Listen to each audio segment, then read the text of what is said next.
वैज्ञानिक दृष्टिकोण अवलोकन करवा वैज्ञानिक दृष्टिकोण विश्लेषण करवा धर्म। तेणु आम प्रकृत में गर्वित एभली जड़े व्यक्तित्व को वक्ता हिसाब रे पाई एवं आजिकार वक्तव्य विषय हूँ विज्ञान विश्वास एवं अंधविश्वास। यही तीनोटी विषय वस्तु किभली भाव में संपर्कित एवं विज्ञान किभली भाव में अंधविश्वास पर्दाफाश करुच्ची। तेणु गोटे सुंदर विषय वस्तु रखिंट आज आमर वक्तव्य वक्ता महोदय। तेणु आउ अधिक समय नष्ट न करी अधिक समय न नहीं अनुरोध रखिकी डॉक्टर महरा भौणी को से परवर्ती कार्यक्रम को आगे नेबे। बहुत बहुत धन्यवाद सर। प्रकृत रे आमे ए भलिया गोटे सुजोग पाइछु जो आमे बहुत गर्वित। गोटे सुंदर विषय वस्तु जोटा कि आम दैनंदिन जीवन भितर विज्ञान सहित ओतप्रोत भाव में जड़ित विश्वास और अंधविश्वास केतेक कथारे बशवर्ती हेचु। तेणु एते सुंदर विषय वस्तु जेहेतु आलोचना करने आम पाखे अछंती श्रीयुक्त सुखदेव पंडा महोदय। तांको पुणी थरे मु निवेदन करी पुणी थरे मु अभिम प्रणाम जणाई तांकर कार्यक्रम को आगे नेबा पई मु निवेदन करे श्रीयुक्त सुखदेव पंडा महोदय को नमस्कार।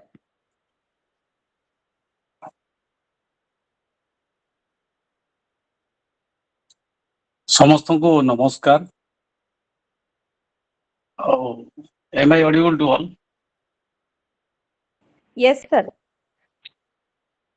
समस्त को नमस्कार। आज ये जो पाठचक्र विवेकानंद पाठचक्र सभापति महोदय श्रीयुक्त राजमणि साहू एवं संयोजिका महोदया श्रीमती शोभित महार एवं अन्यान्य ज्ञानी गुणी सज्जन मंडली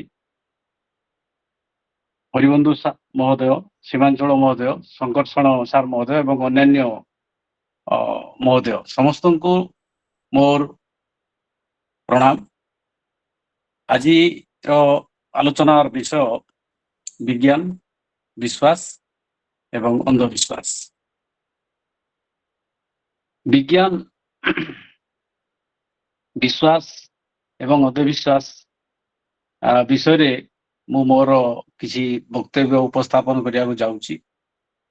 तेणु यही जो वक्तव्य उपस्थापन करची एटा विज्ञान आमको देइची ये गोटे सुंदर व्यवस्था।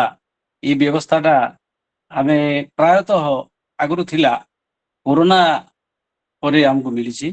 कोरोना आम ठारू किसी बहुत किसी नहीं जाइए किंतु आमको देइची मध्य बहुत किसी। आमको स्वच्छता किपरि बजाय रखिबा दूरता किपरि बजाय रखिबा आउ जो देश जे सर्वश्रेष्ठ देश से देशर असहायता मध्य से आमको देखी। तेणु कोरोना आमको किसी छड़े नहीं किसी भी देइची। तेणु बेसिकली भावुची मु कोरोना आमको ये जो आभासी कथबार्ता बा आभासी मीटिंग आमको देइची जद्वारा आमे समस्ते ज्ञानी गुणीजन माने समस्ते एकाठी होई परिछु। एवं मोर एटा गोटे सौभाग्य जे मते विवेकानंद पाठचक्र रे गोटे आलोचक भाव में मनोनीत करिसंती। तेणु मु बहुत खुशी आउ मोर एटा सौभाग्य। कथारे अछि संसार विषवृक्षस्य दैव मधुर फली काव्यामृत रसस्वाद संगम सज्जने सह। प्रकृति सज्जन मान संगम माने हमको फिजिकाली जीवा को पड़ू नहीं आभासी माध्यम हो पारुची। ये आश्चर्य एटा हमको विज्ञान देइछि।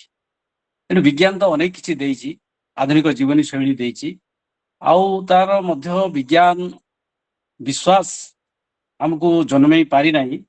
केते क्षेत्र रे वर्तमान मध्य आधुनिक मनुष्य अंधविश्वास शिकार होती। तेणु से विषय आम किसी आलोचना करवा तार आगु आम जीवा जो विश्व ब्रह्मांड सृष्टि 1400 कोटी वर्ष पूर्वे जो विश्व ब्रह्मांड सृष्टि बोली धरा जाए पाखापाखि ଆଉ 350 ରୁ 400 କୋଟି ବର୍ଷ ପୂର୍ବେ 400 କୋଟି ବର୍ଷ ପୂର୍ବେ 450 କୋଟି ବର୍ଷ ପୂର୍ବେ ସୂର୍ଯ୍ୟର ସୃଷ୍ଟି, ତାପରେ ସୂର୍ଯ୍ୟରୁ ପୃଥିବୀର ସୃଷ୍ଟି, ପୃଥିବୀରୁ ଚନ୍ଦ୍ର ସୃଷ୍ଟି, ଏଭଳିଆ ଯୋଉ ମହାଜାଗତିକ ବସ୍ତୁ ଗୁଡାକ ସୃଷ୍ଟି, ଏଟାକୁ ଯେ ଏସବୁ ଗୁଡାକୁ ଆମେ ଆଗକୁ ଦେବତା ବୋଲିକିରି ଯୋଉ କହୁଥିଲେ, ବିଜ୍ଞାନ ବର୍ତ୍ତମାନ ପୁରାପୁରି ଭାବରେ ତାହାକୁ ଖାରଜ କରିଛି, ସେଇଟା ମହାଜାଗତିକ ବସ୍ତୁ। ତେଣୁ ଏଇ ଯୋଉ ପୃଥିବୀର ସୃଷ୍ଟି ହେଲା 350 କୋଟି ବର୍ଷ ପୂର୍ବେ, ଆସ୍ତେ ଆସ୍ତେ ବିବର୍ତ୍ତନ ହେଇକିରି ଏଠି ଜଳର ସୃଷ୍ଟି, ଜୀବନର ସୃଷ୍ଟି, ତାପରେ ସେ ସର୍ବଶ୍ରେଷ୍ଠ ଯୋଉଟା ପ୍ରଜାତି ବର୍ତ୍ତମାନ ହୋମୋସାପିୟନ, ତାର ବିଭିନ୍ନ ପ୍ରଜାତି ହୋମୋ ଇରେକ୍ଟସ, ହୋମୋ ନିଅଣ୍ଡରଥାଲ ସମସ୍ତଙ୍କର ବିଶ୍ୱରୁ ନିଶ୍ଚିହ୍ନ ହେଇଯାଇଛନ୍ତି। ତେଣୁ ଏଇ ଯୋଉ ପ୍ରଜାତି ଜୀବ ବର୍ତ୍ତମାନ ଆମେ ସମସ୍ତେ ହୋମୋସାପିୟନ, ଆମେ ପ୍ରାୟ 3 ଲକ୍ଷ ବର୍ଷ ପୂର୍ବେ ଆମର ସୃଷ୍ଟି। 3 ଲକ୍ଷ ବର୍ଷ ପରେ ଏପରି ଭାବରେ ବିତି ଯାଇଛି ବଣ ଜଙ୍ଗଲରେ ବିଭିନ୍ନ ପ୍ରକାର ରହିବା ଖାଇବା ଏପରି, କିନ୍ତୁ ଆସ୍ତେ ଆସ୍ତେ ମନୁଷ୍ୟର ଚିନ୍ତା କରିବାର ଶକ୍ତି ବଢିଛି। ତେଣୁ ସେ ଚିନ୍ତା କରିବାର ଶକ୍ତି ଥିବାରୁ ହିଁ ମନୁଷ୍ୟ ଆକୁ ବର୍ତ୍ତମାନ ଯେତେ ସବୁ ଜୀବ ଅଛନ୍ତି ପୃଥିବୀରେ, ଯୋଉ ସମସ୍ତ ଜୀବଙ୍କୁ ନିଜର ନିୟନ୍ତ୍ରଣରେ ଆଣିପାରିଛି କେବଳ ଗୋଟିଏ ଜିନିଷ, ଯୋଉଟା କି ଥିଙ୍କିଂ ପାୱାର ବା ଚିନ୍ତା କରିବାର ଶକ୍ତି। ତେଣୁ ଏଇ ଚିନ୍ତା କରିବାର ଶକ୍ତିଟା ମନୁଷ୍ୟର 17,000 ବର୍ଷ ପାଖାପାଖି ସୃଷ୍ଟି ହେଲା ବୋଲି ନିଆଯାଏ। ଆଉ ଏଇ 17,000 ବର୍ଷ ପୂର୍ବରେ ଯୋଉ ଚିନ୍ତା କଲା, ତାପରେ ମନୁଷ୍ୟ ବିଭିନ୍ନ ପ୍ରକାର କାହିଁକି ମାନେ ସୂର୍ଯ୍ୟ କାହିଁକି ଉଦୟ ହଉଛନ୍ତି, କାହିଁକି ଅସ୍ତ ହଉଛନ୍ତି, ଚନ୍ଦ୍ର କଣ, ଏଇ ସବୁ ବିଭିନ୍ନ ଜିନିଷ ଗୁଡାକେ ମୁଁ କିଏ, ମୋର ସୃଷ୍ଟି କାହିଁକି ହେଲା, ଏପରି ବିଭିନ୍ନ ପ୍ରଶ୍ନ ବିଭିନ୍ନ ଦାର୍ଶନିକ ମାନେ ଚିନ୍ତାଧାରା ଆସିଛି। ଏବଂ ସର୍ବଶେଷରେ ଯଦି ଆମେ ବିଜ୍ଞାନ କହିବା, ସେଇ ସମୟରୁ ହିଁ ମନୁଷ୍ୟ ବୈଜ୍ଞାନିକ ମନୋବୃତ୍ତିରେ ଆସିଛି। କୌଣସି ପରୀକ୍ଷା ସେ ସମୟରେ ନଥିଲା।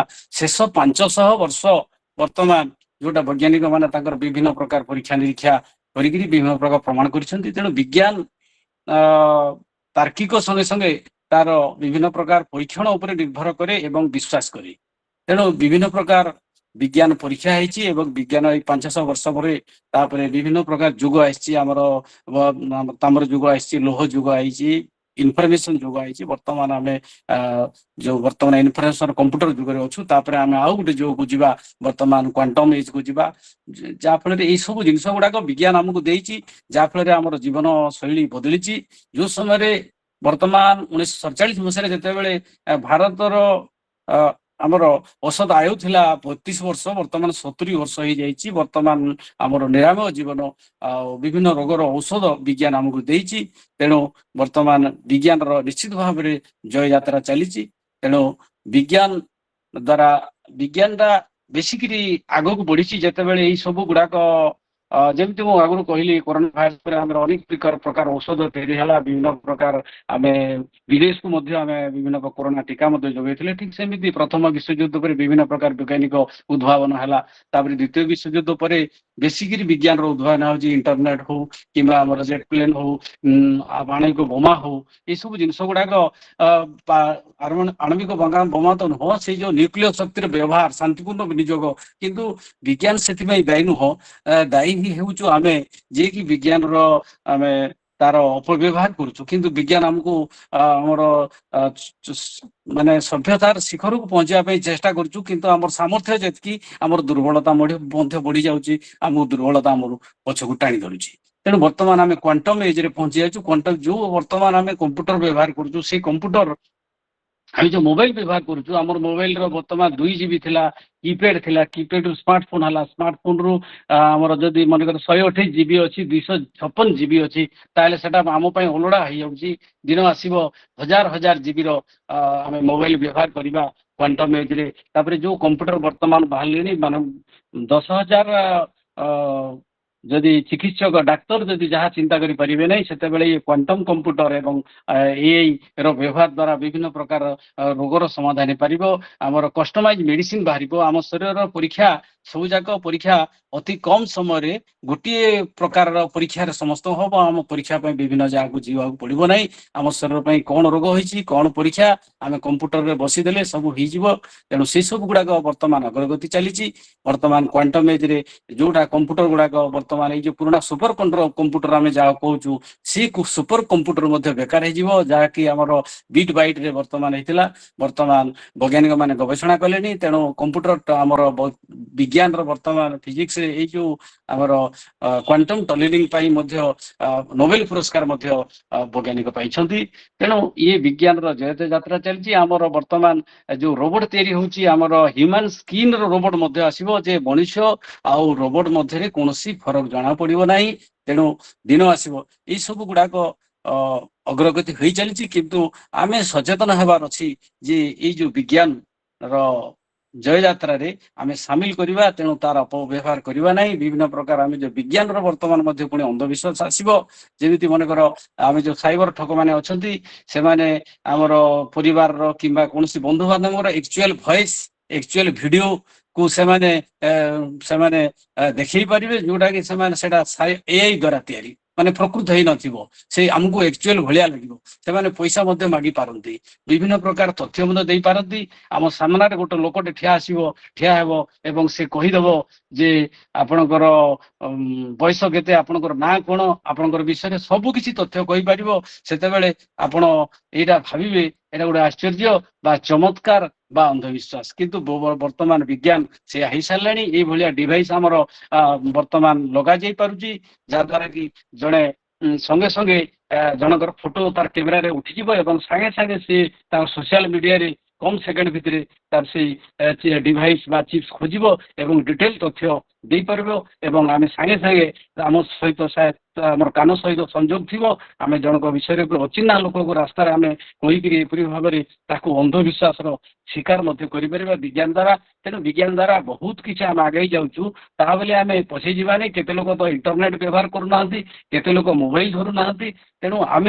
माने गतानुगतिक होगा पड़ो विज्ञान को आम काम लगा पड़ो एवं आमको सतर्क होगा पड़ो ये गला विज्ञान जय यात्रा आम परवर्ती समय आम जाना ताले विज्ञान तो आमको बहुत किसी देइछि आम नेक्स्ट आम जाना विश्वास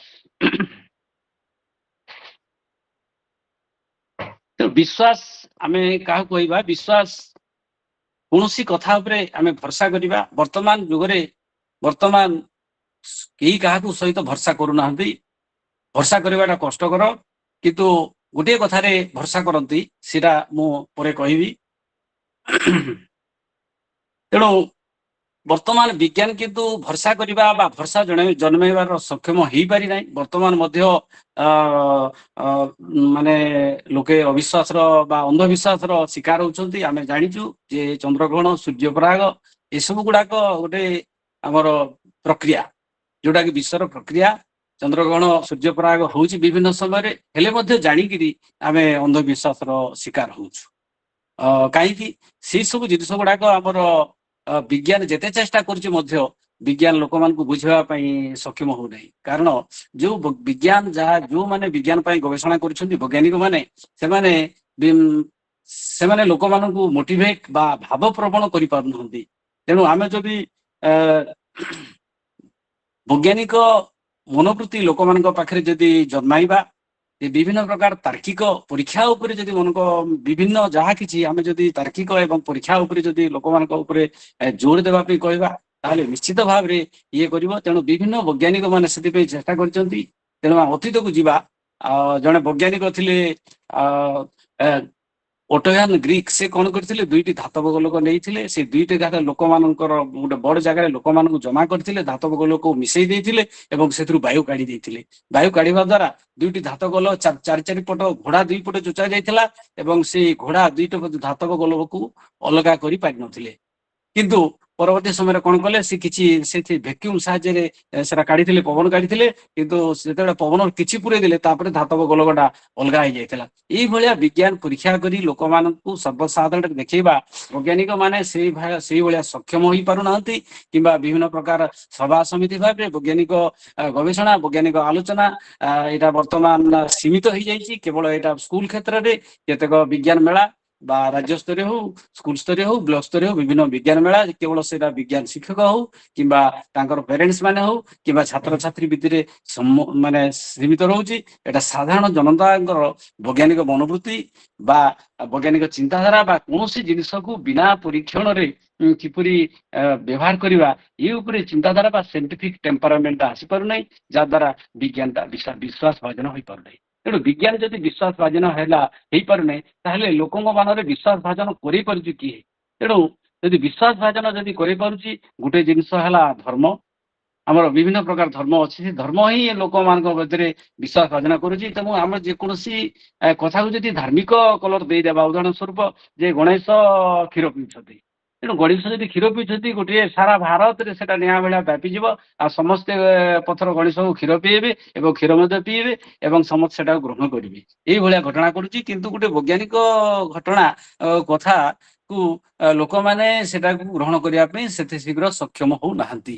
ତେଣୁ ଯେକୌଣସି ଆମେ ବିଶ୍ୱାସ ଲୋକମାନଙ୍କ ମନରେ ସୃଷ୍ଟି କରିବା ପାଇଁ ଆମେ ମୋର ମତରେ ଆମେ ଯୋଉ ଧାର୍ମିକ ବିଶ୍ୱାସ ଲୋକମାନଙ୍କରେ ଯଦି ଆମେ ସୃଷ୍ଟି କରିବା, ତାହେଲେ ଲୋକେ ସହଜରେ ଅତି ସହଜରେ ଗ୍ରହଣ କରୁଛନ୍ତି, କିନ୍ତୁ ବୈଜ୍ଞାନିକ ତଥ୍ୟ ଉପସ୍ଥାପନ କଲେ ମଧ୍ୟ ଗ୍ରହଣ କରୁନାହାନ୍ତି। ସେଥିପାଇଁ ଆମେ ବୈଜ୍ଞାନିକ ତଥ୍ୟ ଏବଂ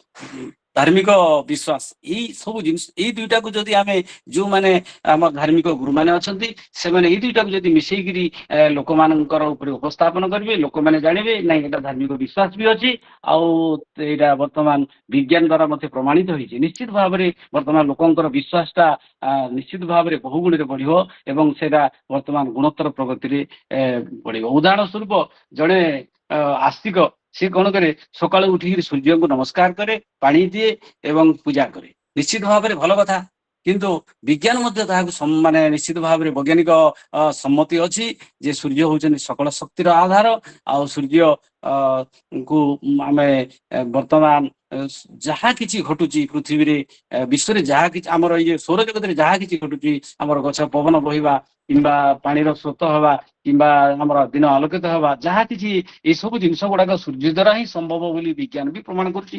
ତେଣୁ ଆମେ ସୂର୍ଯ୍ୟଙ୍କୁ ସକାଳୁ ସୂର୍ଯ୍ୟ ଉଦୟରେ ଜଣେ ଯଦି ଆସ୍ତିକ ସେ ନମସ୍କାର କରୁଛି, ପୂଜା କରୁଛି, ତାହେଲେ କିଛି ଇଏ ନାହିଁ, ଏଇଟା ବିଜ୍ଞାନ ସମ୍ମତ। ଏଇଭଳିଆ ଅନେକ ଉଦାହରଣ ଯୋଉ ରହୁଛି ଯାହାକି ବିଜ୍ଞାନ ସମ୍ମତ ଏବଂ ଧର୍ମ ମଧ୍ୟ ତାହାକୁ ବୁଝଉଛି। ତେଣୁ ଏଇଭଳିଆ ଯଦି ରହିବ ତାହେଲେ ନିଶ୍ଚିତ ଭାବରେ ଲୋକଙ୍କର ବିଶ୍ୱାସଟା ନିହାତି ଭାବରେ ବଢିବ। ଯଦି ଜଣେ କହିବ ନାଇଁ ଯଦି ସୂର୍ଯ୍ୟ ଆଲୋକ ଦଉଛନ୍ତି ଆଉ ସୂର୍ଯ୍ୟ ଦ୍ୱାରା ସବୁ ହଉଛି, ଏଇଟା ଗୋଟେ ଚମତ୍କାର, ତେଣୁ ଏ ଯଦି ଚମତ୍କାର ଯଦି କୁହାଗଲା ତାହେଲେ ନିଶ୍ଚିତ ଭାବରେ ଭୁଲ କଥା। ତେଣୁ ଆମେ ଏହାକୁ ଚମତ୍କାର ବୋଲି ମାନିବା ନାହିଁ, କାହିଁ ଆମେ ଜାଣିଛୁ ବିଜ୍ଞାନ ପ୍ରମାଣ କରିଛି ଯେ ସୂର୍ଯ୍ୟ 450 କୋଟି ବର୍ଷ ହେଲା ଆଲୋକ ଦେଇ ଯାଉଛି ତାର ଜନ୍ମରୁ, ଆଉ ଆହୁରି 450 କୋଟି ବର୍ଷ ଆଲୋକ ଦେବ। ବର୍ତ୍ତମାନ ସୂର୍ଯ୍ୟ ଯୁବାବସ୍ଥାରେ ପହଞ୍ଚିଛନ୍ତି। ତେଣୁ ଆମେ ସୂର୍ଯ୍ୟଙ୍କୁ ଯଦି କହିବା ଗୋଟେ ମହାଜାଗତିକ ବସ୍ତୁ, ଗୋଟେ ମାନେ ଦେବତାର ସ୍ୱରୂପ ଦେବା ଆଉ ତାହାକୁ ଗୋଟେ ଚମତ୍କାର ବୋଲି କହିବା, ତାହେଲେ ଏଇଟା ନିଶ୍ଚିତ ଭାବରେ ଭୁଲ ହବ। ତେଣୁ ସେଠି ଆମେ ମହାଜାଗତିକ ବସ୍ତୁ ଏବଂ ଧାର୍ମିକ ଆସ୍ଥାକୁ ମଧ୍ୟ ଯୋଡ଼ିଲେ କିଛି ଅସୁବିଧା ନାହିଁ। ଆମେ ସୂର୍ଯ୍ୟଙ୍କୁ ପୂଜା କରିବାର କୌଣସି, ଯେହେତୁ ସେ ସକଳ ଶକ୍ତିର ଆଧାର। ତେଣୁ ସେଇଭଳିଆ ଯଦି ଆମେ ଈଶ୍ୱର କଥା ଚିନ୍ତା କରିବା, ଯଦି ଆମେ ଈଶ୍ୱର ଅଛନ୍ତି ବୋଲି ଯଦି କହିବା, ତାହେଲେ ଈଶ୍ୱର ଅଛନ୍ତି ପ୍ରମାଣ ଦେବାକୁ ପଡିବ ନାସ୍ତିକ ବ୍ୟକ୍ତି ମାନଙ୍କୁ। ଯଦି ନାସ୍ତିକ କହିବ ସେ ଈଶ୍ୱର ତ ନାହାନ୍ତି, ତେଣୁ ଆମେ ଯଦି ଈଶ୍ୱର ଅଛନ୍ତି ବୋଲି ପ୍ରମାଣ ଦେଖେଇ ପାରିବା ନାହିଁ, ତେଣୁ ଆମେ ଈଶ୍ୱରଙ୍କ ଉପରେ ବିଶ୍ୱାସ ରଖିବା। ଯଦି ଈଶ୍ୱରଙ୍କୁ ବିଶ୍ୱାସ ରଖିବା ତାହେଲେ ନିଶ୍ଚିତ ଭାବରେ ଆମର ମାନସିକ ଶାନ୍ତି ଆସିବ ଆଉ ଏକାଗ୍ରତା ହବ, ଯାହାଫଳରେ ଆମର ସମାଜରେ ନିଶ୍ଚିତ ଭାବରେ ଗୋଟେ ସୁସ୍ଥ ପରମ୍ପରା ସୃଷ୍ଟି ହବ। ଆଉ ସେଥିପାଇଁ ବର୍ତ୍ତମାନ ସୁଦ୍ଧା ବୈଜ୍ଞାନିକ ମାନେ ପ୍ରମାଣ କରି ପାରିନାହାନ୍ତି ଯେ ଈଶ୍ୱର ନାହାନ୍ତି ବୋଲି। ତେଣୁ ଈଶ୍ୱର ନାହାନ୍ତି ବୋଲି ବର୍ତ୍ତମାନ ପ୍ରମାଣ କରି ପାରିନାହାନ୍ତି, ତାର କାରଣ ହେଲା ଯେ ଆମର ଯେକୌଣସି ଘରେ କୌଣସି ବ୍ୟବସ୍ଥା ହଉ କିମ୍ବା ଗୋଟେ ଅଫିସରେ ହଉ କିମ୍ବା ରାଜ୍ୟରେ ହଉ, ଯେକୌଣସି କ୍ଷେତ୍ରରେ ଯେକୌଣସି କାର୍ଯ୍ୟକ୍ରମ ପାଇଁ ଆମେ କେତେ ବ୍ୟବସ୍ଥିତ, କେତେ କାର୍ଯ୍ୟକ୍ରମ ପୁଙ୍ଖାନୁପୁଙ୍ଖ ଭାବରେ ତାହାକୁ ତର୍ଜମା କଲେ ଯେ କାର୍ଯ୍ୟକ୍ରମଟି ସଫଳ ହଉଛି।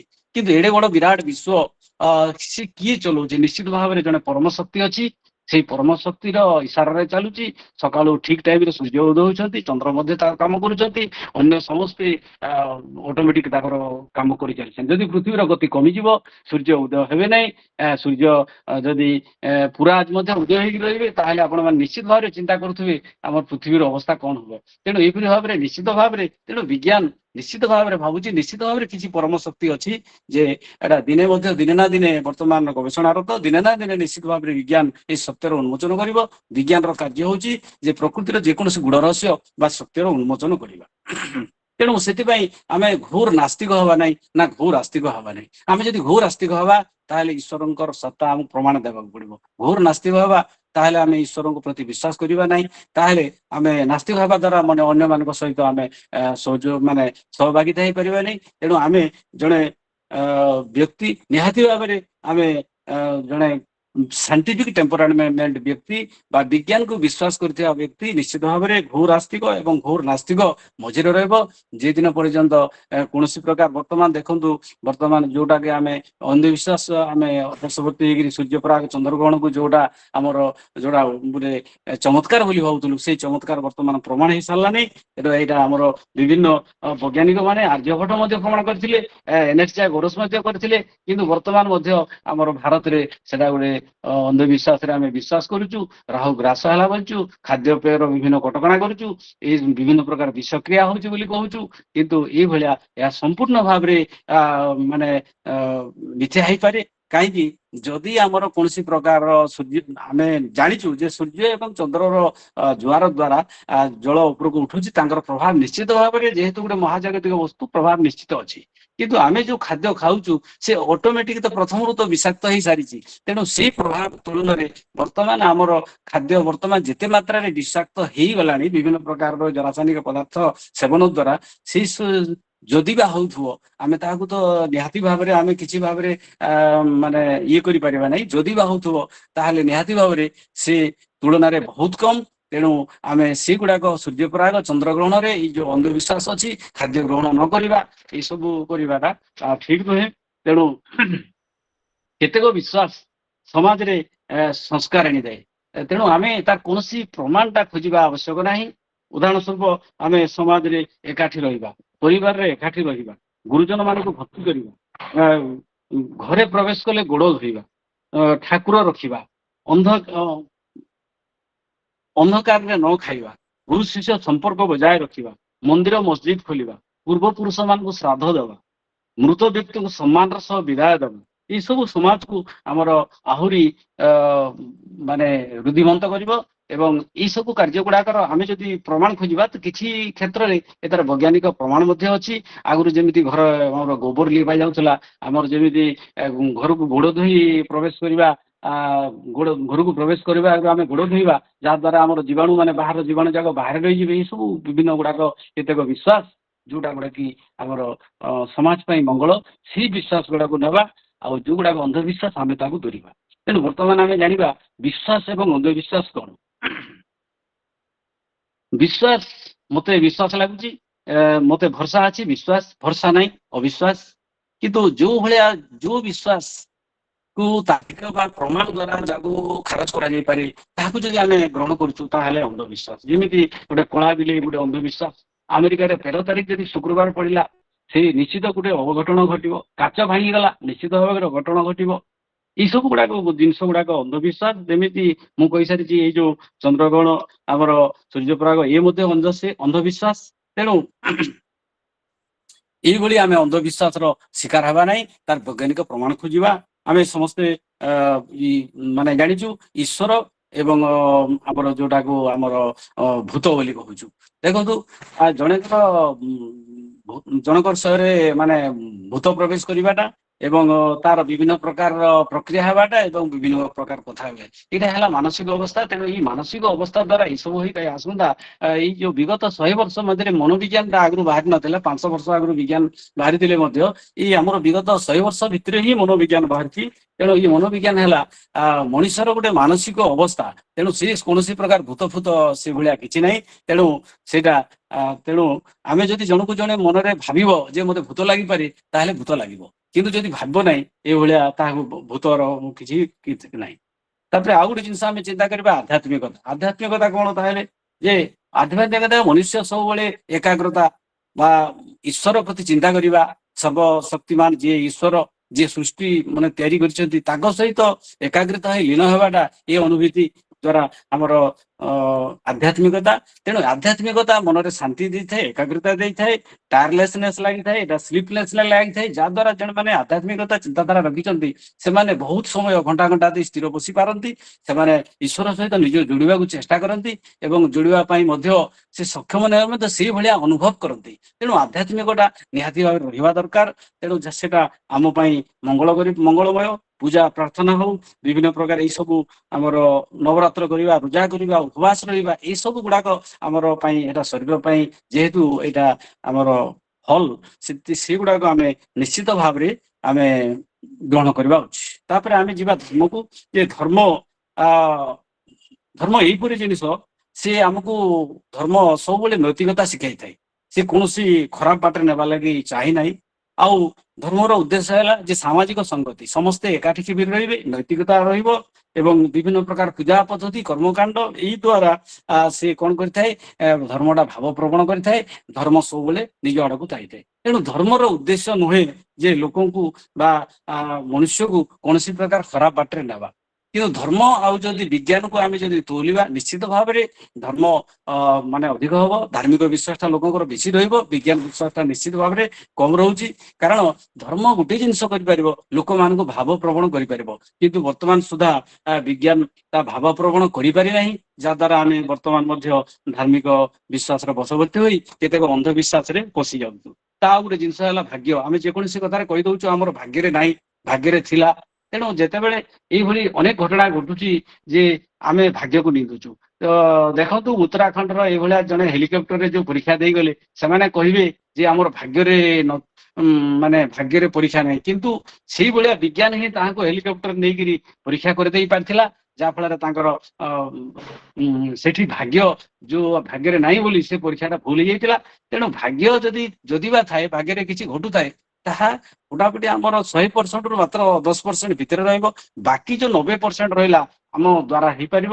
ତେଣୁ ଆମେ ଚେଷ୍ଟା କରିବା ଯେକୌଣସି କାର୍ଯ୍ୟ ଆମ ନିଜ ଦ୍ୱାରା ଯେପରି ହେଇପାରିବ, ଆମେ ଭାଗ୍ୟ ଉପରେ ସବୁବେଳେ ଜୋର ଦେବାକୁ ଅଛି। ଭାଗ୍ୟକୁ ଆମେ କହିକିରି ଆମେ କୌଣସି କାର୍ଯ୍ୟରେ ଯଦି ଓହରିଯିବା, ତାହେଲେ ସେ ସବୁ ଠିକ ନାହିଁ।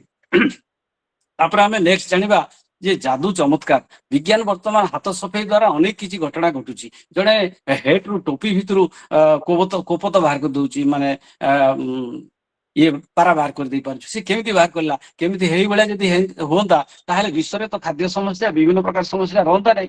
ତେଣୁ ସିଏ ହେଲା ଗୋଟେ ତାଙ୍କର ବିଜ୍ଞାନ ଦ୍ୱାରା ଯାଦୁ। ତେଣୁ ସେ ଯଦି କହିଲେ ନା ମୁଁ ଏଇଟା ଗୋଟେ ଚମତ୍କାର କରୁଛି, ମୁଁ ଗୋଟେ ମନ୍ତ୍ର କରୁଛି, ତାହେଲେ ପୁରାପୁରି ଭାବରେ ଭୁଲ। ତେଣୁ ସେଟା ହେଲା ହାତ ସଫେଇ। ଜଣେ ଯଦି ହାତ ସଫେଇ କରୁଛି, ଯାଦୁ କହୁଛି, ତାହେଲେ କିଛି ଅସୁବିଧା ନାହିଁ। ତେଣୁ ଆମେ ତାହାକି ଯଦି ଚମତ୍କାର ସେ କହିବ, ସେଟା ନିଶ୍ଚିତ ଭାବରେ ଭୁଲ। ତେଣୁ ଏଇପରି ଭାବରେ ବିଜ୍ଞାନଟା ଏଇ ସବୁ ଅନ୍ଧବିଶ୍ୱାସ ବା ଯାଦୁ, ଯୋଉଟା ବିଜ୍ଞାନ ଦ୍ୱାରା ବର୍ତ୍ତମାନ ଯେତେ ସବୁ ଯାଦୁ ବର୍ତ୍ତମାନ ଦେଖାଯାଉଛି, ସବୁ ବିଜ୍ଞାନ ଦ୍ୱାରା ତାହା ବର୍ତ୍ତମାନ କିପରି ଭାବରେ କରାଯାଉଛି, ତାର ସେମାନେ ଯାଦୁକର ମାନେ ବୁଝେଇ ମଧ୍ୟ ଦଉଛନ୍ତି।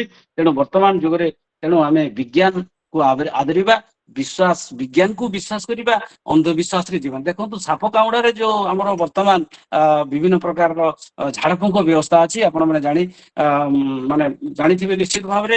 ତେଣୁ ମୋର ଯାହା ଇଏ ଅନୁଭବରୁ କହୁଛି ଯେ ଶତକଡ଼ା ପ୍ରାୟ 90% ଝାଡ ମାନେ ସାପ ଯାହାକୁ କାମୁଡେ, ଶତକଡ଼ା 90% ବିଷଧର ସାପ ନୁହେଁ, 10%। ତେଣୁ ସେ 10% ବିଷଧର ସାପ ପାଇଁ ଆମେ ଶତକଡ଼ା 100 ଯଦି ସାପ କାମୁଡା ଯିବା କୌଣସି ଝାଡଫୁଙ୍କ ପାଖକୁ, ତାହେଲେ ସେମାନେ ଅଧିକାଂଶ ଭଲ ହେଇଯାଆନ୍ତି। କାହିଁକି 90% ଭଲ ହେବେ, କାହିଁକି ବିଷଧର ନଥିବେ।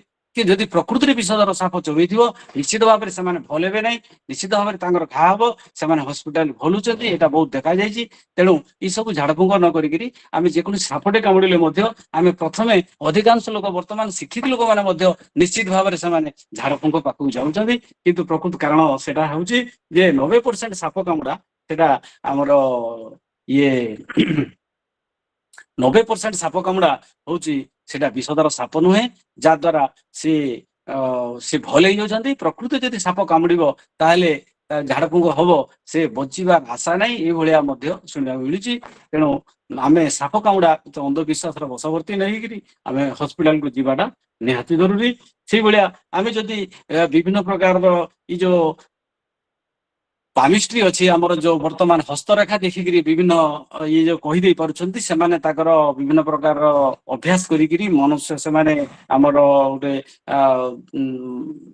ମାନସିକ ଅବସ୍ଥାକୁ ବୁଝିକିରି ବିଭିନ୍ନ ପ୍ରକାର ପ୍ରଶ୍ନ ପଚାରନ୍ତି ଏବଂ ସେ ମାନସିକ ଅବସ୍ଥାର ପ୍ରଶ୍ନରୁ ସେମାନେ ବିଭିନ୍ନ ପ୍ରକାରର ଉତ୍ତର ଦେଇପାରନ୍ତି। ଏବଂ ସେ ଯୋଉ ଉତ୍ତର ଦେଇପାରନ୍ତି, ସେମାନେ ଅତୀତ କିମ୍ବା ବର୍ତ୍ତମାନର ଉତ୍ତର ଦେଇପାରନ୍ତି। ତା ବାଦେ ଆମର ଆମେ ଯୋଉ ହସ୍ତରେଖା, ଆମର ପ୍ରତିବର୍ଷ ହସ୍ତରେଖା ବଦଳିଥାଏ। ତେଣୁ ଆମେ ଯଦି ଆମର ହାତର ଯଦି ମନେକର ଆମେ ପ୍ରତିବର୍ଷ ଆମେ ଯଦି ଫଟୋ ରଖିବା, ବିଭିନ୍ନ ସମୟର ଫଟୋ ରଖିବା, ଦେଖିବା ଆମର ଛୋଟ ସମୟରେ ଯୋଉ ହସ୍ତରେଖା ଥିଲା, ସେଇଟା ବଡ ହେଲା ପରେ ସେ ହସ୍ତରେଖା ଆମର ଚେଞ୍ଜ ଯାଉଛି। ତେଣୁ ହସ୍ତରେଖା ଏଇଭଳିଆ ରହିଲେ ଯଦି ତେଣୁ ହସ୍ତର ଏଇଭଳିଆ ରହିଲେ ଲୋକଙ୍କର ପ୍ରକୃତି ଏଇଭଳିଆ ହବ, ତାର ଏଇଭଳିଆ ଉନ୍ନତି ହବ, ଏଇଭଳିଆ ଚାକିରି ମିଳିବ, ସେମାନେ ସେଟା କହିପାରିବେ ନାହିଁ। କାହିଁକି ଆମର ମାନସିକ ସ୍ଥିତି ଯାହା ଆମେ ଯାହା ଚିନ୍ତା କରୁଛୁ ସେଟା ଅଟୋମେଟିକାଲି ଆମର ହସ୍ତରେଖା ରିଫ୍ଲେକ୍ଟ ହୋଇଥାଏ ଏବଂ ସେଇଟାକୁ ଦେଖିକିରି ସେମାନେ ବିଭିନ୍ନ ସମୟରେ ସେଟାକୁ ଷ୍ଟଡି କରିକିରି ତାଙ୍କର ଅଭ୍ୟାସ ହେଇଥାଏ କହିଥାନ୍ତି। କିନ୍ତୁ ସେମାନେ ଭବିଷ୍ୟତରେ କଣ ହବ କହିପାରିବେ ନାହିଁ। କାହିଁକି ଭବିଷ୍ୟତରେ ଜଣେ ଯଦି କହିଦେଲା ଯେ ଭବିଷ୍ୟତରେ ତୁ ଡାକ୍ତର ହବୁ, ସେ ଯଦି ପଢାପଢି କରିବନି କିଛି କରିବ ନାହିଁ, ତେଣୁ ତାହେଲେ ସେ ହସ୍ତରେଖାରେ କୌଣସି ପ୍ରକାର କାମ ଆସିବ ନାହିଁ। ତେଣୁ ଏଇଭଳିଆ ଅନେକ ଉଦାହରଣ ମଧ୍ୟ ଅଛି। ତେଣୁ ସେଥିରେ ମଧ୍ୟ ଆମେ ବର୍ତ୍ତମାନକୁ ହିଁ ବିଶ୍ୱାସ କରିବା, ଭବିଷ୍ୟତ ସେମାନେ କହିପାରିବେନି। ତାପରେ ଆଉ ଗୋଟେ ଜିନିଷ ବର୍ତ୍ତମାନ ବାସ୍ତୁ ଉପରେ ଯାଉଛୁ। ତେଣୁ ବାସ୍ତୁଟା ବର୍ତ୍ତମାନ ନିଶ୍ଚିତ ଭାବରେ କିଛି ବୈଜ୍ଞାନିକ ଦୃଷ୍ଟିରୁ ସେଟା ସମ୍ଭବ, କିନ୍ତୁ ଏଥିରେ କିଛି ଯଦି ମାନେ ଆମର ବାସ୍ତୁରେ କିଛି ପରିମାଣରେ ମଧ୍ୟ ମିଶି ଯାଉଛି ଅନ୍ଧବିଶ୍ୱାସ। ତେଣୁ ସେ ଅନ୍ଧବିଶ୍ୱାସ ଜିନିଷଟାକୁ ଆମେ ନେବା ନାହିଁ। ବାସ୍ତୁରେ ଯୋଉ ବୈଜ୍ଞାନିକ ପ୍ରମାଣ ଦ୍ଵାରା ଅଛି ଯେ ବାସ୍ତୁରେ ଆମର ଅଗ୍ନି କୋଣରେ ରୋଷେଇ ଘର ହବ, ତାର ବୈଜ୍ଞାନିକ କାରଣ ଅଛି। ସେମିତି ଉତ୍ତର ପଶ୍ଚିମରେ ଆମର ଏଇ ଯୋଉ ଶୌଚାଳୟ ହବ ନାହିଁ, ଆମର ଏଇ ଯୋଉ ଦକ୍ଷିଣ ପଶ୍ଚିମରେ ଶୌଚାଳୟ ହବନି। ତେଣୁ ଶୌଚାଳୟ ହେବା ଦ୍ୱାରା ସେ ଶୌଚାଳୟର ଖରାପ ପବନଟା ଆସିବ। କାହିଁକି ସେଇ ଦିଗରୁ ଯୋଉ ପବନ ଆସେ ସେଟା ଘର ପାଇଁ ନିହାତି ଭାବରେ ଝରକା କୋଉଠି ରଖିବା, କବାଟ କୋଉଠି ରହିବା, ସୂର୍ଯ୍ୟ କେମିତି ସୂର୍ଯ୍ୟ କିରଣ କିପରି ଆସିବ ଯାହା ଫଳରେ ଘରର ଏନର୍ଜି ଲେଭେଲ ବଢିବ, ଘରରେ ବିଭିନ୍ନ ପ୍ରକାର ଜୀବାଣୁ ମାନେ ନଷ୍ଟ ହେବେ। ଆଲୋକ ଘରେ ନିହାତି ପଡିବା ଦରକାର। ଯେଉଁ ଘରେ ଆଲୋକ ପଡୁନାହିଁ ସେ ଘରେ ନିଶ୍ଚିତ ଭାବରେ ଜୀବାଣୁର ବୃଦ୍ଧି ଘଟିବ। ତେଣୁ ଅନ୍ୟମାନେ ବେମାର ପଡିବେ। ଏଇଭଳି କେତେ ଜିନିଷ ବାସ୍ତୁର ବହୁତ ଗୁଡାଏ ଜିନିଷ ଯୋଉଟା କି ବୈଜ୍ଞାନିକ ଦୃଷ୍ଟିକୋଣରୁ ପ୍ରମାଣିତ ହେଇଛି। ତେଣୁ ଯାହା ବୈଜ୍ଞାନିକ ଦୃଷ୍ଟିକୋଣରୁ ବା ତାର୍କିକ ଦୃଷ୍ଟିକୋଣରୁ ପ୍ରମାଣିତ ହେଇଛି ବା ଆମେ ଯଦି ଚାହୁଁଛୁ ତାର ଆମେ ପ୍ରମାଣ ପାଇ ସାରିଲା ପରେ, ଯେହେତୁ ଆମେ ଏଆଇ ଯୁଗରୁ ବର୍ତ୍ତମାନ କ୍ୱାଣ୍ଟମ ଯୁଗରେ ପ୍ରବେଶ କରିବା ପାଇଁ ଯାଉଛୁ। ତେଣୁ ମୋ ହିସାବରେ ଆମେ ନିଶ୍ଚିତ ଭାବରେ କୌଣସି ପ୍ରକାର ଯଦି ବିଶ୍ୱାସକୁ ଯିବା ତାହେଲେ ସେଟା ଅନ୍ଧବିଶ୍ୱାସ ହେଇନଥିବ ଏବଂ ସେଇ ବିଶ୍ୱାସଟା ନିଶ୍ଚିତ ଭାବରେ ବୈଜ୍ଞାନିକ ଦୃଷ୍ଟିକୋଣରୁ ପ୍ରମାଣିତ ହେଇଥିବ। ଆମେ ତାହାକୁ ତର୍କ ଦୃଷ୍ଟିରେ ମଧ୍ୟ ପ୍ରମାଣ କରିପାରିବା, ଆଉ ପର୍ଯ୍ୟବେକ୍ଷଣରେ ମଧ୍ୟ ଯେପରି ପ୍ରମାଣ ହେଇପାରିବ ଏବଂ ପରୀକ୍ଷାମୂଳକ ମଧ୍ୟ ପ୍ରମାଣ ହେଇପାରିବ। ଏଇ ସବୁ ଦ୍ଵାରା ପ୍ରମାଣ କରି ଆମେ ଯେକୌଣସି ତଥ୍ୟ, ଯେକୌଣସି କଥା, ଯେକୌଣସି କାର୍ଯ୍ୟ କରିବା। ଏତିକି କହି ସମସ୍ତଙ୍କୁ ମୋର ନମସ୍କାର। ମୋର ବକ୍ତବ୍ୟ ଏତିକି ରଖୁଛି। ବହୁତ ବହୁତ ଧନ୍ୟବାଦ ସାର୍। ବହୁତ କଥା କହିଗଲେ। ଏତେ କମ ସମୟ ଭିତରେ ବି ଆମମାନଙ୍କୁ ଆପଣ ମାନେ ବିନ୍ଦୁଏରୁ ସିନ୍ଧୁଏ କଥା ଜଣେଇଦେଲେ। କଥା ଭିତରେ ବିଜ୍ଞାନ, ବିଶ୍ୱାସ ଓ ଅନ୍ଧବିଶ୍ୱାସର ଗୁଡାଏ ଉଦାହରଣ ଆପଣ ରଖିଲେ। ଘୋର ଆସ୍ତିକ ହେବା ନାହିଁ କିମ୍ବା ଘୋର ନାସ୍ତିକ ହେବା ନାହିଁ, ଏ କଥାକୁ ଆପଣ ଭଲ ଭାବରେ ସୂଚାଇଲେ। ଭରସା ବିଶ୍ୱାସ ଜଗାଏ, ଭରସା ନଥିଲେ ଅନ୍ଧବିଶ୍ୱାସ ଆସିଯାଏ। ଧର୍ମ କଥା କହିଲେ, ନୈତିକତାର କଥା କହିଲେ, ଖୁବ ସୁନ୍ଦର କଥା ଆପଣ ଆମମାନଙ୍କୁ ଜଣେଇଲେ। ତେଣୁକରି ବହୁତ ବହୁତ ସାଧୁବାଦ ଜଣାଉଛି ଆପଣଙ୍କୁ। ଆଉ ଏଇ ପରିପ୍ରେକ୍ଷୀରେ ଗୋଟେ ସୁନ୍ଦର କଥା କହୁଛି ମୋ ନିଜସ୍ୱ ଲେଖାରୁ। ବିଶ୍ୱାସରେ ତ ଶିଳାଭି ସ୍ୱୟମ୍ଭୁ, ବିଶ୍ୱାସରେ ତ ଶିଳାଭି ସ୍ୱୟମ୍ଭୁ, ଶୁଷ୍କ କାଷ୍ଠ ବି ଦାରୁଭୂତ ମୁରାରି, ବିଶ୍ୱାସ ଥିଲା ଦିନେ ଆସିବେ ଶ୍ରୀରାମ, ବାଟ ଚାହିଁଥିଲେ ସବରି। ଆମେ ବିଶ୍ୱାସରେ ଶିଳାକୁ ବି ସ୍ୱୟମ୍ଭୁ ଦେବଦେବ ମହାଦେବ ବୋଲି ପୂଜା କରୁ ଏବଂ ଗୋଟେ ଶୁଖିଲା କାଠକୁ, ଶୁଷ୍କ କାଠକୁ ବି ଆମେ ଦାରୁଭୂତ ମୁରାରି ବୋଲି କହୁ। ସେ ବିଶ୍ୱାସ ଏବଂ ଭରସା କୋଉ ବାଟକୁ ନେବ ଆଜିକାଲି ଏଆଇ ଯୁଗରେ ଆଉ ବୈଜ୍ଞାନିକ ଯୁଗରେ ସମୟ ହିଁ ବତେଇବ। ତାହେଲେ ବହୁତ ବହୁତ ଧନ୍ୟବାଦ ସାର୍ ଆପଣଙ୍କୁ। ଏବେ ଚିରାଚରିତ ପ୍ରଥା ଅନୁସାରେ ଗୋଟେ ପ୍ରଶ୍ନ ଉତ୍ତର କାର୍ଯ୍ୟକ୍ରମ ଆମେ ରଖିଥାଉ। ଆଉ ସେ ପ୍ରଶ୍ନ ଉତ୍ତର କାର୍ଯ୍ୟକ୍ରମ ଏବେ ହେବ। ଯଦି ଆପଣ ମାନଙ୍କ ଭିତରୁ କେହି କିଛି ପ୍ରଶ୍ନ କରିବାକୁ ଚାହିଁବେ ତାହେଲେ ଆପଣ ପଚାରି ପାରନ୍ତି। ଧନ୍ୟବାଦ।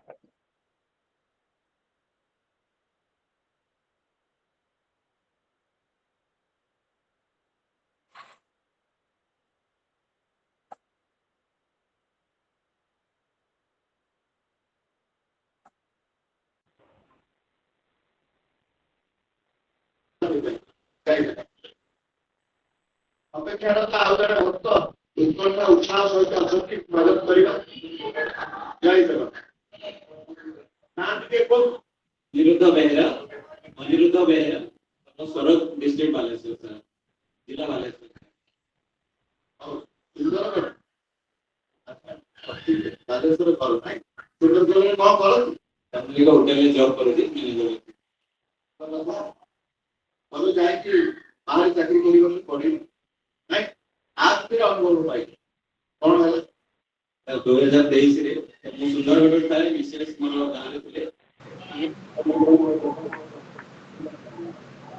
ଆଉ କାହାରି ଯଦି କିଛି ପ୍ରଶ୍ନ ପଚାରିବାର ଅଛି ଆପଣ ପଚାରନ୍ତୁ।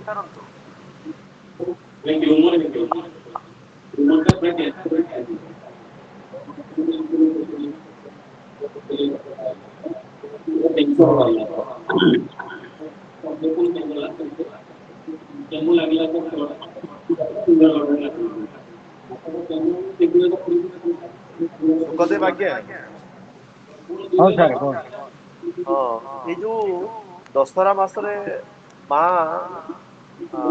ବିଭିନ୍ନ ରୂପରେ ବିଭିନ୍ନ ଲୋକମାନଙ୍କର ଶରୀରରେ ବାସ କରନ୍ତି ଏବଂ ସେମାନେ ଯୋଉ ଆମର ସୋନପୁରରେ ଯୋଉ ସୁରେଶ୍ୱରୀ ହେଲା ଆଉ ବିଭିନ୍ନ ଜାଗାରେ ବିଭିନ୍ନ ମନ୍ଦିରରେ ତାର କେତେ ବୈଜ୍ଞାନିକତା ଅଛି ଆପଣ ତା ଉପରେ କଣ କହିବେ?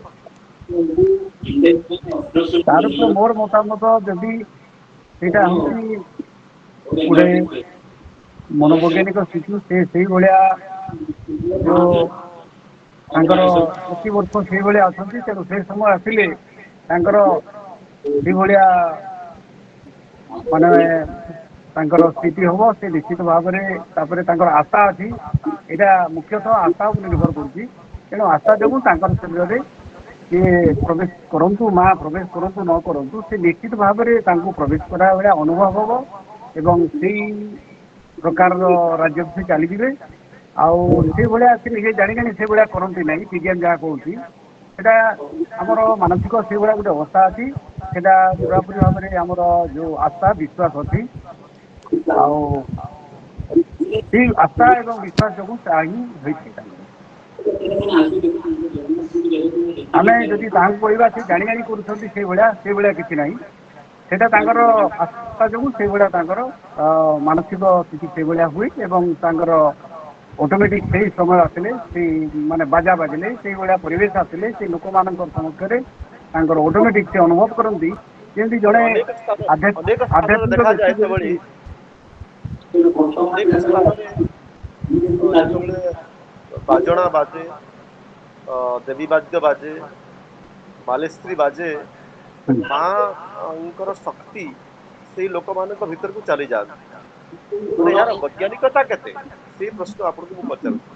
ନାଇଁ ବୈଜ୍ଞାନିକ କାରଣ ସେଟାକୁ ଅନୁଭବ କରନ୍ତି ବୈଜ୍ଞାନିକ ବର୍ତ୍ତମାନ ସୁଦ୍ଧା ପ୍ରମାଣ କରିନାହାନ୍ତି ଯେ ମାଙ୍କର ଶକ୍ତି ତା ଭିତରକୁ ଚାଲିଯାଏ କିନ୍ତୁ ସେ ସେଇଭଳିଆ ଅନୁଭବ କରନ୍ତି ଏବଂ ସେଥିରେ ସେ ଆଗକୁ ଯାଆନ୍ତି ବିଜ୍ଞାନ ବର୍ତ୍ତମାନ ସୁଦ୍ଧା ସେଇଭଳିଆ ଶକ୍ତିଟା ମାନେ ଆତ୍ମାର ବର୍ତ୍ତମାନ ସୁଦ୍ଧା ଗବେଷଣା ଚାଲିଛି ନିଶ୍ଚିତ ଭାବରେ ଦିନେ ନା ଦିନେ ଆତ୍ମା ଯୋଉ ଆମେ କହୁଛୁ ଅନ୍ୟ ସ୍ତରରେ ପ୍ରବେଶ କରୁଛି ସେ ନିଶ୍ଚିତ ଦିନେ ମାନେ ବୈଜ୍ଞାନିକ ମାନେ ବାହାର କରିବେ ବର୍ତ୍ତମାନ ବୈଜ୍ଞାନିକ ମାନେ କାଟି ନାହାନ୍ତି ତାହାକୁ କି ମନା କରିନାହାନ୍ତି କି ପୁରାପୁରି ଗ୍ରହଣ କରିବେ ଏଇଭଳିଆ ସ୍ଥିତିରେ ଅଛି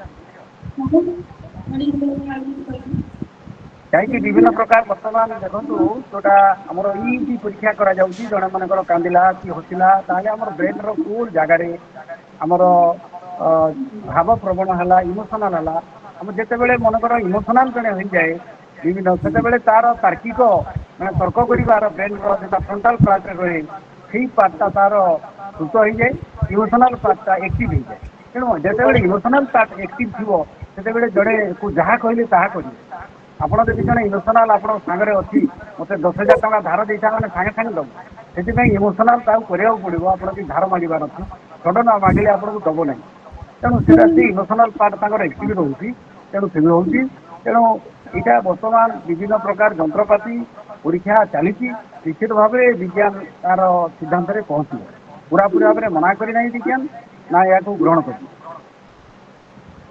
ତେଣୁ ଏଥିରେ ଆପଣଙ୍କର ନିଜସ୍ୱ ମତ ମଧ୍ୟ ଆପଣ ଦେଇପାରନ୍ତି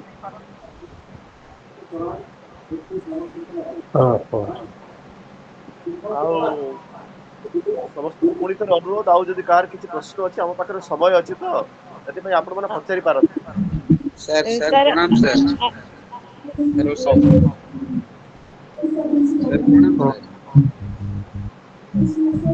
ସାର୍ ଆଉ କିଏ ପଚାରିବେ କି? ସାର୍ ସାର୍ ସାର୍ ମୁଁ ଗୋଟେ କଥା ସାର୍ ପଚାରିବାକୁ ଚାହୁଁଥିଲି। ଆଜ୍ଞା। ସାର୍ ହଁ ହଁ ଗୋଟେ ପ୍ରଶ୍ନ ସୁପଦୀପ ସାରଙ୍କୁ ଗୋଟେ ଛୋଟିଆ ପ୍ରଶ୍ନଟେ। ଏଇ ଯୋଉ ଆମର ଯୋଉ ସାର୍ ଯେମିତି କହିଲେ କି ରାଜମଣି ସାର୍ ଏଇ ଯୋଉ ଦେବୀଙ୍କର କଥା ଯୋଉ ଆବିର୍ଭାବ ହୁଅନ୍ତି ଦେବୀ ମଣିଷ ଦେହ ଭିତରେ ପ୍ରବେଶ କରନ୍ତି। ତାର ଗୋଟେ ଆମ ପଶ୍ଚିମ ଓଡିଶାର ଲୋକଙ୍କର କଥାକୁ ନେବାକୁ ଗଲେ ଯେ ପଶ୍ଚିମ ଓଡିଶାର ଯୋଉ କଳା କିମ୍ବା ସଂସ୍କୃତି କଥା କହୁ କିମ୍ବା ପରମ୍ପରାର କଥା କହୁ ଏଥିରେ କିଛି ନା କିଛି ଗୋଟେ ରହୁଛି ଯେମିତି କିି ବଳି ପ୍ରଥା। ମାନେ ମୋର ମାନସିକ ପୂରଣ ହେଲେ ମୁଁ ବୋଦା ବଳି ଦେବି ୟା ଆଉ କିଛି ବି ବଳିର କଥା ଯୋଉ ରହିଛି। ତାପରେ ଏ ଗୋଟେ କଥା ତାପରେ ମୁଁ ସାଙ୍ଗେ ଆଉ ସାଙ୍ଗେ କହୁଛି। ସାର୍ ଆଉ ଗୋଟେ ଶୁଣନ୍ତୁ କଥା ଆଉ ହଁ ଗୋଟେ କଥା ଆମର ଗୋଟେ ଜିନିଷ ଅଛି ଯେ ଦେବୀ ମାନଙ୍କ ପାଇଁ ଗୋଟେ ସ୍ଵତନ୍ତ୍ର ଗୋଟେ ବାଜା ଅଛି। ଯୋଉଟା କି ଆପଣଙ୍କର ଭର୍ଣ୍ଣି ପାର ଯୋଉଟା କି ଆମେ ଭର୍ଣ୍ଣି ବୋଲି କହୁଛୁ। ଯେମିତି କିି ଧୁନକେଲ ହାଣ୍ଡ ଗୋଟେ ବାଜିବେ ସେଟା ଆସିଲେ ଦେବୀ ଆସିବେ କିମ୍ବା ଗୋଟେ ଗୋଟେ କିଛି ନା କିଛି ଦେବୀ ମୁଁ ଏବେ ରିସେଣ୍ଟଲି ଦେଖୁଥିଲି ପାଟନାଗଡରେ ସେଠି ଗୋଟେ ନଘରିଆନ ବୋଲି ଗୋଟେ ଦେବୀ ଅଛନ୍ତି। ନଘରିଆନ ଦେବୀକୁ ଡାଲଖାଇ ଗୀତ ନ ଗାଇଲେ ସେ ଖୁସି ହୁଅନ୍ତିନି। ଆଉ ଡାଲଖାଇ ଗୀତ ହିଁ ମାନେ ତା ବିଷୟରେ ତ ମୁଁ ବିସ୍ତୃତ ଭାବରେ କହିପାରିବିନି ଡାଲଖାଇ ଟା କୋଉଠୁ ଆରମ୍ଭ କଣ କିନ୍ତୁ ସେଇଟା ଜିନିଷ ଯୋଉ ରହିଛି ତାକୁ ଆମେ କୋଉ ଭାବରେ ଗ୍ରହଣ କରିବା ସାର୍? ଦେଖନ୍ତୁ ପ୍ରଥମ ପ୍ରଶ୍ନ ଯୋଉ ଆମର ଯାହା ଆପଣ କହୁଛନ୍ତି ବିଭିନ୍ନ ପ୍ରକାର ବାଜା କଥା କହୁଛନ୍ତି ଏଇଟା ହଉଛି ଆମର ପରମ୍ପରାର ଉତ୍କର୍ଷତା। ତେଣୁ ଏଇଟା ଆମର ପରମ୍ପରା ବଜାୟ ରହିଛି। ତେଣୁ ଯୋଉ ବିଭିନ୍ନ ପ୍ରକାର ବାଜା ସମୟରେ ବିଭିନ୍ନ ପ୍ରକାରର ମାନସିକ ଅବସ୍ଥା ଆସିଥାଏ। ତେଣୁ ସେଇ ବାଜାରେ ହିଁ ତାଙ୍କର ଯିଏ ଯାହାକୁ ଦେବୀ ପ୍ରବେଶ କରନ୍ତି ସେଇ ବାଜାରେ ହିଁ ତାହାଙ୍କୁ ସେଇ ମାନସିକ ଅବସ୍ଥା ଆସିବ। ବା ଆପଣ ଯୋଉ ଅର୍ଥରେ କହୁଛନ୍ତି ମା ପ୍ରବେଶ କରିବେ। ତେଣୁ ସେଇଟା ଆମର ବର୍ତ୍ତମାନ ବ୍ରେନର ପରୀକ୍ଷା ଚାଲିଛି। ବର୍ତ୍ତମାନ ଫଙ୍କସନାଲ ଏମଆରଆଇ ବର୍ତ୍ତମାନ ବୈଜ୍ଞାନିକ ମାନେ ପରୀକ୍ଷା କରୁଛନ୍ତି। ଇଜି ଟେଷ୍ଟ ଏବଂ ଫଙ୍କସନାଲ ଏମଆରଆଇ ଯେମିତି ଜଣେ କୋଉ ଭଳିଆ କଥାରେ ସେ କାନ୍ଦିବ କୋଉ ଭଳିଆ କଥାରେ ସେ ହସିବ। ତେଣୁ ତାହାକୁ ସେଇଭଳିଆ ବିଭିନ୍ନ ପ୍ରକାରର ତାହାକୁ ପରିବେଶ ସୃଷ୍ଟି କରିକିରି ତା ବ୍ରେନରେ କଣ ହଉଛି ଫଙ୍କସନାଲ ଏମଆରଆଇ ଦ୍ଵାରା ଟେଷ୍ଟ କରାଯାଉଛି। ବ୍ରେନର କୋଉ ଅଞ୍ଚଳରେ ଅକ୍ସିଜେନ ସପ୍ଲାଏ ହଉଛି। ତେଣୁ ବର୍ତ୍ତମାନ ବ୍ରେନ ଉପରେ ପରୀକ୍ଷା ନିରୀକ୍ଷାଟା ବହୁତ ଜୋରରେ ଚାଲିଛି। ନିହାତି ଭାବରେ ବ୍ରେନ ଉପରେ ଯଦି ପରୀକ୍ଷାରେ ମାନେ ଆଧୁନିକ ମାନବ ଯଦି ସକ୍ସେସ୍ ହେଇଥିବ ତାହେଲେ ଆମେ ଯାହାକୁ ଯେଉଁ ଅବସ୍ଥାକୁ ଆଣିବା ପାଇଁ ଚାହିଁବା ନିଶ୍ଚିତ ଭାବରେ ଆଣିପାରିବା। ବର୍ତ୍ତମାନ ଯୋଉ ମାନେ ବର୍ତ୍ତମାନ ଆପଣ ଯୋଉ କହୁଛନ୍ତି ଏଇଟା ଧାର୍ମିକ ବର୍ତ୍ତମାନ ଆସ୍ଥା ଅଛି। ଧାର୍ମିକ ଆସ୍ଥା ଦ୍ଵାରା ଆମର ସବୁ କିଛି ହେଇପାରୁଛି। ଆମର ଆଉ ଗୋଟେ ବଳି ପ୍ରଥା ଆପଣ ଯୋଉ କହିଲେ ଜଣେ ମନେକର ମାନସିକ କଲେ ମୋର ଯଦି ଏଇଟା ପୂରଣ ହେଲା ତାହେଲେ ମୁଁ ଜଣେ କହିଲା ମୁଁ ଯଦି କ୍ଲାସରେ ଫାଷ୍ଟ ହେବି ତାହେଲେ ବଳି ଦେବି। ତାହେଲେ 5 ଜଣ ଯଦି କ୍ଲାସରେ ଫାଷ୍ଟ ହେବା ପାଇଁ ଯଦି ବଳି ଦେବେ ତାହେଲେ ଫାଷ୍ଟ କିଏ ହବ କହନ୍ତୁ? ପ୍ରକୃତିରେ ଦେବତା ମାନେ ଏଇଭଳିଆ ଲାଞ୍ଚ ନେଇକିରି କଣ କରନ୍ତି କି? ଏଇଟା ହଉଛି ଆମର ଗୋଟେ ଆଶା। ଆଉ ଆମେ କୌଣସି ପ୍ରକାରର ଦେବାଦେବୀଙ୍କୁ ଯାଚିବାର ଉଦ୍ଦେଶ୍ୟ ହେଲା ଆମେ ସେଇ ଦିଗରେ ଆମେ ତତ୍ପର ହଉ ଏବଂ ସେ କାର୍ଯ୍ୟଟା କରିବା ଲାଗି ଚେଷ୍ଟା କରୁ ଆଉ ସଫଳ ବି ହେଇଯାଉ। 99 କେସରେ ସଫଳ ହଉ। ସଫଳ ହେଇ ସାରିଲା ପରେ ଏଇଟା ମାଙ୍କର ଆଶୀର୍ବାଦ କି ପ୍ରଭୁଙ୍କର ଆଶୀର୍ବାଦ ଭାବୁ। ଆମେ ଯଦି କେବଳ ବଳି ଦେବା ପାଇଁ ଯାଚିଦେବା ଆଉ କିଛି କରିବା ନାହିଁ ତାହେଲେ ସେଇଟା ସମ୍ଭବ ନୁହେଁ। ଭଗବାନ ସମସ୍ତଙ୍କୁ ଯଦି ସମସ୍ତଙ୍କ ପାଇଁ ସମାନ ଦେଖନ୍ତି ସେ କୌଣସି ପ୍ରକାର ଏଇଭଳିଆ ଲାଞ୍ଚର କିମ୍ବା ମା ଲାଞ୍ଚର ବଶବର୍ତ୍ତୀ ହେଇକି କାହାକୁ ଦିଅନ୍ତି ନାହିଁ। ଏଇଟା ଆପଣ ନିଶ୍ଚିତ ଭାବରେ ଜାଣିଛନ୍ତି। ମୋର ବୁଝେଇବାର ଆବଶ୍ୟକତା। ଧନ୍ୟବାଦ ସାର୍ ବହୁତ ସୁନ୍ଦର କଥା। କିନ୍ତୁ ପ୍ରକୃତରେ ଆମେ ଦେଖିବାକୁ ଗଲେ ଯୋଉ ଆମର ଯୋଉ ଯେମିତି କି ପରମ୍ପରା ଯୋଉ କଥା କହୁଛୁ ଆମେ କେତେବେଳେ ବିଜ୍ଞାନ ମତକୁ ଯେତେବେଳେ ବିଜ୍ଞାନକୁ ସମ୍ମତି ଜଣେଇବା ଯେତେବେଳେ ବିଜ୍ଞାନକୁ ଆମେ ଅଗ୍ରାଧିକାର ଦଉଛୁ ସେତେବେଳେ ଆମେ ଆମ ସଂସ୍କୃତିକୁ ଆମ ପରମ୍ପରାକୁ ଭୁଲି ଯାଉଛୁ। ମତେ ତ ଲାଗେ ଯେ ସଂସ୍କୃତି ପରମ୍ପରା ଆମକୁ ଗୋଟେ ଯୋଡିବାର ମାଧ୍ୟମ ଅଛି। ଆମକୁ ଗୋଟେ ମିଳିବାର ମାଧ୍ୟମ କରେ ସେ ତ ବହୁତ ସୁନ୍ଦର କଥା ଆପଣ ଜାଣିଲେ। ଆମେ ଆପଣଙ୍କଠୁ ଆହୁରି ବି ଆଶା କରିବୁ ଆଗାମୀ ଦିନରେ ସୁନ୍ଦର ସୁନ୍ଦର କଥା ମାନେ ଆପଣ ଆମମାନଙ୍କୁ ଶୁଣେଇବେ। ଦେଖନ୍ତୁ ବଡ ବଡ ବୈଜ୍ଞାନିକ ମାନେ ମଧ୍ୟ ଅଛନ୍ତି। ପାସ୍କାଲ ହୁଅନ୍ତୁ ଆଇନଷ୍ଟାଇନ ହଉଛନ୍ତି ବଡ ବଡ ଡାକ୍ତର ମାନେ ଅପରେସନ କରିବା ବେଳକୁ ସେମାନେ ତାଙ୍କର ଇଷ୍ଟ ଦେବତା ଗଣେଶଙ୍କୁ ପୂଜା ଅର୍ଚ୍ଚନା କରିକି ସେମାନେ ଯାଆନ୍ତି। କଣ ସେଠି ସାହାଯ୍ୟ କରନ୍ତି କି ଅପରେସନ ପାଇଁ? ନାହିଁ। ତାଙ୍କର ନାଇଁ ମାନସିକ ସାର୍ ଏକାଗ୍ରତା ପାଇଁ ହିଁ କରନ୍ତି।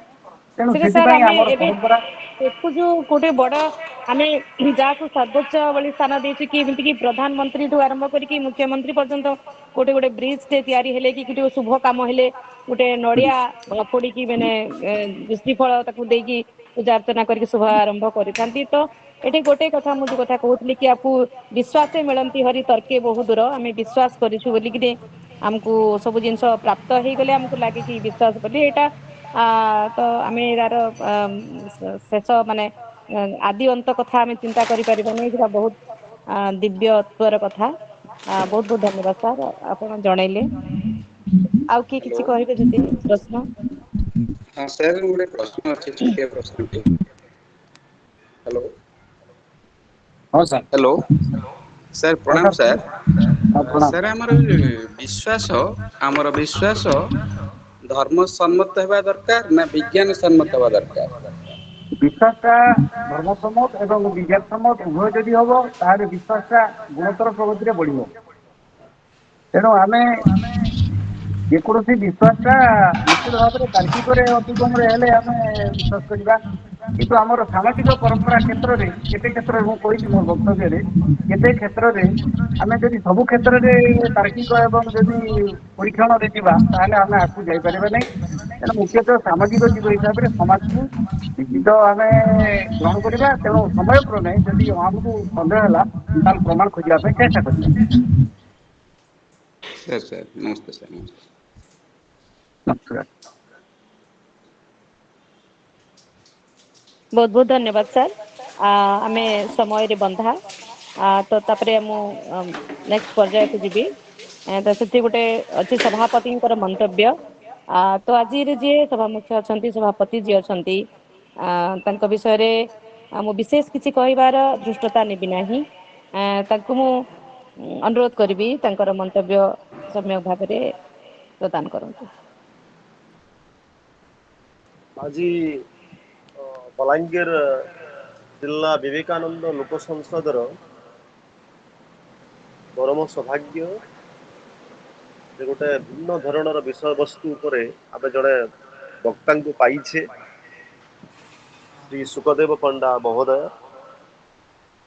ସେ ବିଜ୍ଞାନ, ବିଶ୍ୱାସ ଏବଂ ଅନ୍ଧବିଶ୍ୱାସ ଏ ତିନୋଟି ଯାକ ବିଷୟକୁ ସମ୍ପର୍କିତ କରିଥିଲେ ଏବଂ କହୁଥିଲେ ଯେ ବିଜ୍ଞାନକୁ ଯଦି ଆମେ ଧର୍ମ ଠାରୁ ଅଲଗା କରିଦବା କେତେକାଂଶରେ ସେଟା ଗ୍ରହଣୀୟ ନୁହେଁ ବୋଲି କହୁଥିଲେ। କିନ୍ତୁ ଆଧୁନିକ ଯୁଗ ବିଜ୍ଞାନର ଯୁଗ ପ୍ରତ୍ୟେକ ଜିନିଷକୁ ଗ୍ରହଣ କରିବା ପୂର୍ବରୁ ଆତ୍ମାନୁଶୀଳନ ଦରକାର। ତାର ବୈଜ୍ଞାନିକତା ପ୍ରତିପାଦିତ ହେବାର ଆବଶ୍ୟକତା ଅଛି ବୋଲି ଆଜି ମତ ବ୍ୟକ୍ତ କରୁଥିଲେ। ଆଉ ବହୁତ ସୁନ୍ଦର ବକ୍ତବ୍ୟ। ଆଉ ସମସ୍ତେ ବହୁତ ଉପକୃତ ହେଇଛନ୍ତି। ତେଣୁ ନିଶ୍ଚିତ ଭାବରେ ଆଜି ଆଜିର ଯୋଉ ଆଭାସୀ କାର୍ଯ୍ୟକ୍ରମ ସଫଳତାର ଚୂଡ଼ାମଣ୍ଡନ କରିଛି। ବହୁତ ସୁନ୍ଦର ବକ୍ତବ୍ୟ। ପରବର୍ତ୍ତୀ କାର୍ଯ୍ୟକ୍ରମ ଡକ୍ଟର ସବିତା ମହରା ଭଉଣୀ। ବହୁତ ବହୁତ ଧନ୍ୟବାଦ ସାର୍। ଆମେ ଯେହେତୁ ଟିକେ ବହୁତ କଥା ଶୁଣିବାକୁ ଥାଏ ସମୟ ସାପେକ୍ଷ ଆମେ ତେଣୁକରି ଆମେ ଆପଣଙ୍କୁ ପୁଣି ଥରେ ଖୋଜିବୁ ନିଶ୍ଚିତ ଭାବରେ ଖୋଜିବୁ ଏଇ ଧର୍ମ କଥାକୁ ନେଇ ବିଶ୍ଵାସ କଥାକୁ ନେଇ ତର୍ଜମା କରିବୁ ତା ସହିତ ଆହୁରି ଅନେକ କଥାକୁ ନେଇକି ଆମେ ନିଶ୍ଚିତ ଭାବରେ ଆପଣଙ୍କୁ ଆଶା କରୁଛୁ ଆପଣଙ୍କଠୁ କିଛି ଜାଣିବୁ। ତେବେ ଶେଷ ପର୍ଯ୍ୟାୟ ଏବେ ଧନ୍ୟବାଦ ଅର୍ପଣର ପର୍ଯ୍ୟାୟ। ତ ଆମ ଗହଣରେ ଅଛନ୍ତି ଶ୍ରୀମତୀ ଆହ୍ଲାଦିନୀ ପାଣିଗ୍ରାହୀ ଦାସ। ଆପଣ ମାନେ ସମସ୍ତେ ଜାଣିଛନ୍ତି ତେଣୁକରି ତାଙ୍କୁ ମୁଁ ପ୍ରଣାମ ପୂର୍ବକ ଅନୁରୋଧ କରୁଛି ଧନ୍ୟବାଦ ପର୍ବଟିକୁ ସମାପନ କରିବି। ଧନ୍ୟବାଦ ଭଉଣୀ।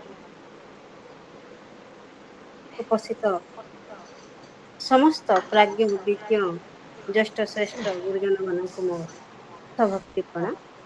କନିଷ୍ଠ ଭାଇ ଭଉଣୀ ମାନଙ୍କୁ ଶୁଭେଚ୍ଛା ତଥା ଅଭିନନ୍ଦନ ଜଣାଉଛି। ପ୍ରଥମେ ତ କୃତଜ୍ଞତା ଜଣାଇବି ସ୍ୱାମୀ ବିବେକାନନ୍ଦ ଲୋକ ସଂସଦର ଏଇ ମଞ୍ଚ ଯିଏ ଆମକୁ ଏକତ୍ର କରୁଛି, କିଛି ଜ୍ଞାନ ଶିକ୍ଷା କରିବାର ସୁଯୋଗ ଦଉଛି। ଧନ୍ୟବାଦ ଅର୍ପଣ କରିବି ଆମ ଏହି ବିବେକାନନ୍ଦ ଲୋକ ସଂସଦ ବଲାଙ୍ଗୀରର ସଭାପତି ଶ୍ରୀଯୁକ୍ତ ରାଜମଣି ସାହୁ ଆଜ୍ଞା। ସେ ଜଣେ ଆଦର୍ଶ ଶିକ୍ଷକ, ବକ୍ତା, ଜଗନ୍ନାଥ ସଂସ୍କୃତିର ସାଧକ। ଆଜ୍ଞା ଟିକେ ମ୍ୟୁଟ କରିବା ହୁଅନ୍ତୁ। ସେ ଏତେ ବ୍ୟସ୍ତ ବହୁଳ ସମୟ ମଧ୍ୟରୁ ଆମ ମାନଙ୍କୁ ଆଜ୍ଞା ଟିକେ ମ୍ୟୁଟ କରିବା ହୁଅନ୍ତୁ ନା ମହୋଦୟ ମ୍ୟୁଟ କରିଦିଅନ୍ତୁ, ଇକୋ ହଉଛି।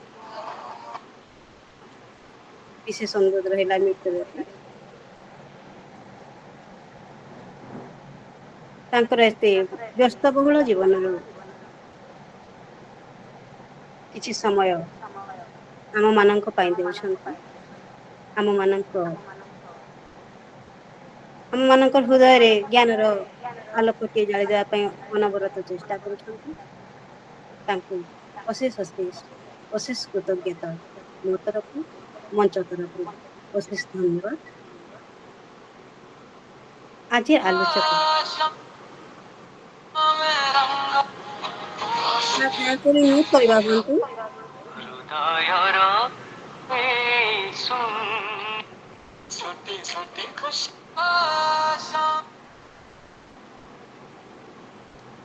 ସାର୍ ମ୍ୟୁଟ କରିବା ହୁଅନ୍ତୁ ଟିକେ। ଆଜି ଆମ ଗହଣରେ ପାଇଥିବେ ଶ୍ରୀ ସୁଖଦେବ ପଣ୍ଡା ମହୋଦୟଙ୍କୁ। ସେ ଜଣେ ଅଧ୍ୟକ୍ଷ ଏବଂ ଜଣେ ବିଶିଷ୍ଟ ବ୍ୟକ୍ତିତ୍ଵ ତାଙ୍କର। ଆଜି କେତେ ସୁନ୍ଦର ଭାବରେ ଆଲୋଚନା କରିଦେଲେ ବିଜ୍ଞାନ, ବିଶ୍ୱାସ, ଅନ୍ଧବିଶ୍ୱାସ ବିଷୟରେ। ସମସ୍ତଙ୍କର ପ୍ରଶ୍ନର ମଧ୍ୟ ଯଥାଯଥ ଉତ୍ତର ଦେଲେ। ତାଙ୍କର ଏହି ବହୁମୂଲ୍ୟ ସମୟର ପ୍ରଦାନ ପାଇଁ ତାଙ୍କୁ ଅଶେଷ ଅଶେଷ ଅଶେଷ କୃତଜ୍ଞତା ଜଣାଏ। କାରଣ ସବୁଠାରୁ ମୂଲ୍ୟବାନ ହେଲା ସମୟ। ଆଉ ତାଙ୍କ ପରି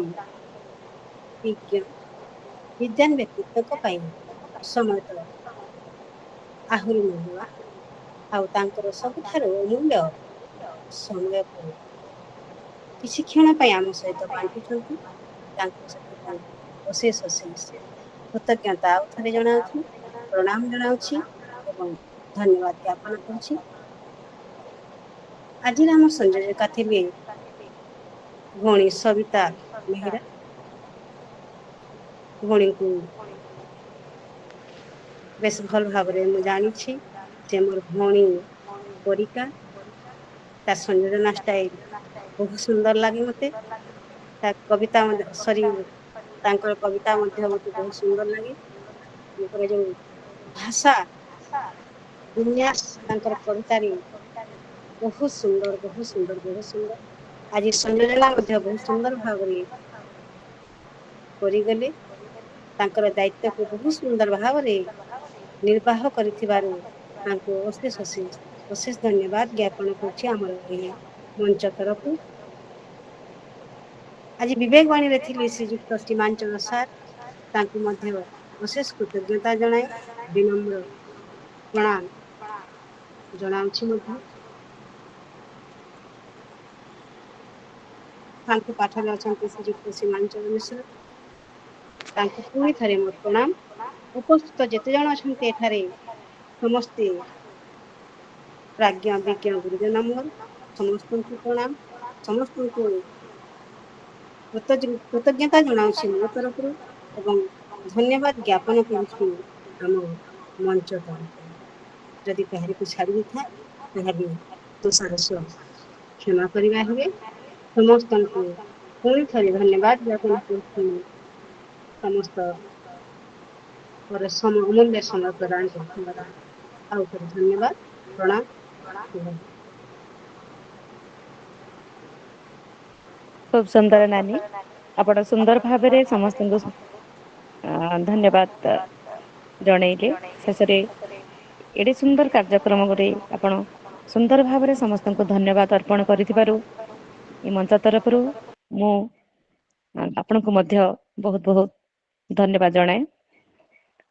पूरा शेष समय एबे शांति पाठ करबा पई जे आरंभ करथिले प्रोग्राम टिकु तांको पुणी थरे निवेदन करूछि तार परिसमाप्ति करिवे शांति पाठ सहित श्रीयुक्त सीमांचल मिश्र सार को पुणी थरे नमस्कार। समस्त को नमस्कार, शुभ संध्या। ओम पूर्णमदं पूर्णमिदं पूर्णात् पूर्णमुदच्यते पूर्णस्य पूर्णमादाय पूर्णमेवावशिष्यते। ओम ध शांति अंतरिक्ष शांति पृथिवी शांति रापो शांति रसोदया शांति वनस्पतया शांति विश्वदेवा शांति ब्रह्म शांति सर्व शांति शांतिरेव शांति सामा शांतिरेधि। ओम शांति शांति शांति।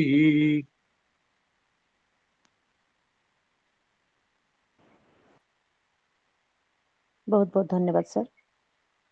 एबे मो सभापति को निवेदन करी जदि किसी सांगठनिक आलोचना अच्छी करी नहले ए सभार समाप्त घोषणा करेंगे। आज ये आभासी कार्यक्रम अवसर आयोजित होता ये सभार सांग घोषणा करागला।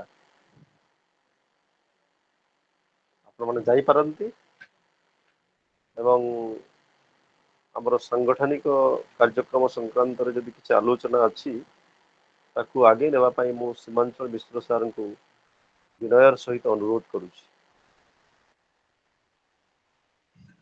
समस्त को पुनर्बार नमस्कार जनाऊँगी, शुभ संध्या जनाऊँगी।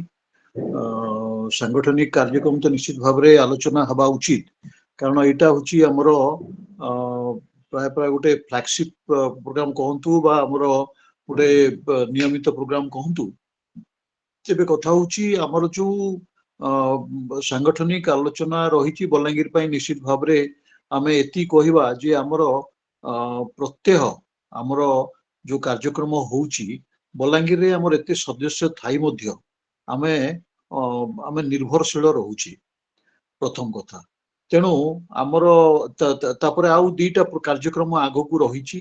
प्रथम कथा हला जे आमे गोटे उद्बोधनी कार्यक्रम आमे हाथ को नहीं एवं सेटा गोटे फ्लैगशिप प्रोग्राम। तेणु ताकू किभଳି भाबरे करिबा केबे करिबा से विषय रे मध्य टिके आलोचना करा जिबा उचित। आमर जो माने भी बलांगीर थिले से माने प्राय प्राय कहीं भी नाहांती बोधुए आमर